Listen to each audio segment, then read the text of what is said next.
ഇന്നൊരു മിൽക്ക് വെച്ചിട്ടുള്ള ഫ്രഞ്ച് ടോസ്റ്റാണ് ചെയ്യുന്നത്. ഇതിനായിട്ട് മിൽക്ക് എടുത്തിട്ടുണ്ട്. അതിലേക്ക് ഞാൻ പൗഡർ ഷുഗറാണ് ആഡ് ചെയ്ത്, നോർമൽ ഷുഗറും യൂസ് ചെയ്യാനായിട്ട് സാധിക്കും. പിന്നെ വാനില എസൻസ്, ഇത് ഓറഞ്ചിൻ്റെ സ്കിൻ പീല് ചെയ്ത് ചേർത്തിട്ടുള്ളതാണ്. അതിലോടൊപ്പം കോൺഫ്ലവർ. ഇനി ഇതൊന്ന് ചെറുതായിട്ട് ക്രീം ആവുന്നവരെ ഒന്ന് ബോയിൽ ചെയ്ത് നമ്മൾ റെഫ്രിജറേറ്ററിൽ ഏകദേശം 1 ഹവറോളം വെക്കുകയാണ് ചെയ്യുന്നത്.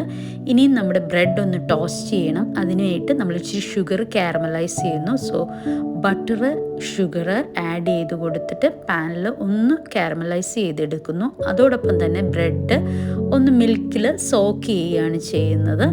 അപ്പം സോക്ക് ചെയ്തെടുത്തിട്ടുള്ള ബ്രെഡ് നമ്മൾ കാരമലൈസ് ചെയ്തിട്ടുള്ള ഷുഗറിലേക്ക് ഒന്ന് വെച്ച് കൊടുക്കുന്നു. അത് റെഡി ആയി കഴിഞ്ഞിട്ട് നമ്മൾ നമ്മുടെ ക്രീം വെച്ച് ഒന്ന് സെറ്റ് ചെയ്തെടുക്കുന്നു. അതിനോടൊപ്പം ബട്ടർ സ്കോച്ചിൻ്റെ ഐസ്ക്രീം 1 സ്കൂപ്പും കൂടെ കൊടുക്കുന്നു. Thanks for watching Vihaan.